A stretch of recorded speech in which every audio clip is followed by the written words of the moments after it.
Anton awoke as usual in pain, great pain. But this time it was different, almost beyond the confines of his own body.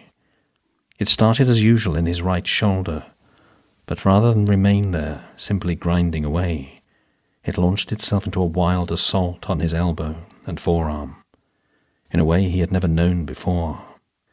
It was as though his whole arm, from shoulder to wrist, was of alien and murderous intent. He turned over in his narrow bed and stared at the clock. He noticed it was 3:45 before the agony overwhelmed him, and he found himself standing and cradling his arm with head bowed, ready to sob. He couldn't cry out. It would wake his neighbours and bring unwanted attention. Cries at 3:45 would warrant a report to the building manager and an investigation. So he allowed himself to sob quietly, and as he did, he recalled the last time he had done so. That was the pain of loss. This was pain in the here and now, real physical torture, denying him again the rest he so longed for. If only he could have one night of sleep, perhaps he could begin to heal. But he remembered what the doctor in Krakow had told him. This was deep nerve damage. It might never heal, only get worse. At 7 a.m. the alarm woke him from that fog that cannot be called sleep, but that is, at least, the loss of full awareness. Lying on his back, still cradling his right arm, his first thought was of trepidation. Do I dare move my arm again? By 7:45, Anton found himself on the train to the Central Institute, his place of work for the last 4 years. He was still holding his right arm and wincing as the carriage jostled over the points. He tried to distract himself with the details of the journey, the still unfinished city hospital, and the ruined remains of the Catholic cathedral, all mildly hazed with rain, which would soon be snow. Opening his work locker, he tortured his mind again with the reality of his physical pain. He had an appointment with his supervisor at 9:15. Would this be the time at last to raise the subject and risk everything? As he placed his right arm through the coat of his uniform, the pain returned and he cried out. The echo jeered at him and shook his soul. Luckily, he was alone in the locker room this time. "Comrade Anton," said his supervisor, "you've requested a change of duties again. Why? Are you not happy here? Your team is getting results.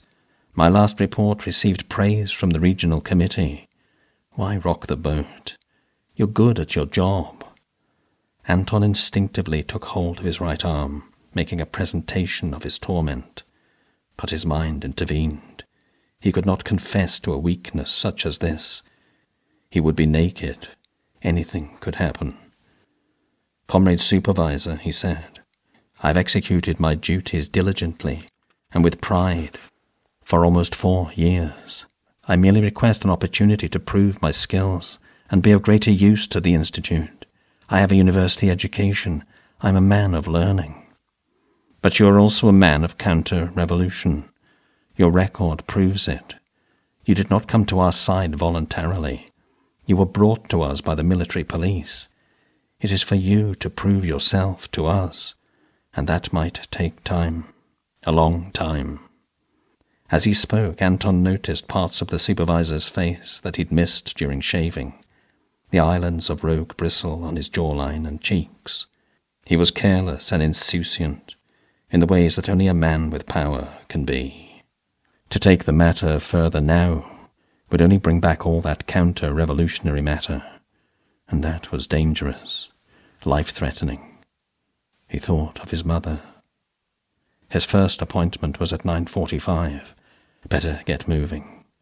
And that was with his least favourite administrator, Vladimir, the snorting peasant who made him work the hardest, loving every minute of it. Damn. Even at this time of day he stank of garlic sausage, of which he seemed to have a limitless supply. "Morning, Anton," he snorted, ready for playtime. He took his hefty files from under his arm and placed them on the battered table in the centre of the stark room. We need a clean confession today. No messing around. This one's got to go this time.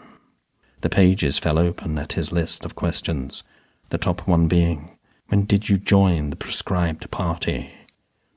But thank God, Vladimir had brought his cringing lackey with him, the one he had been gifted for his dedication and loyalty.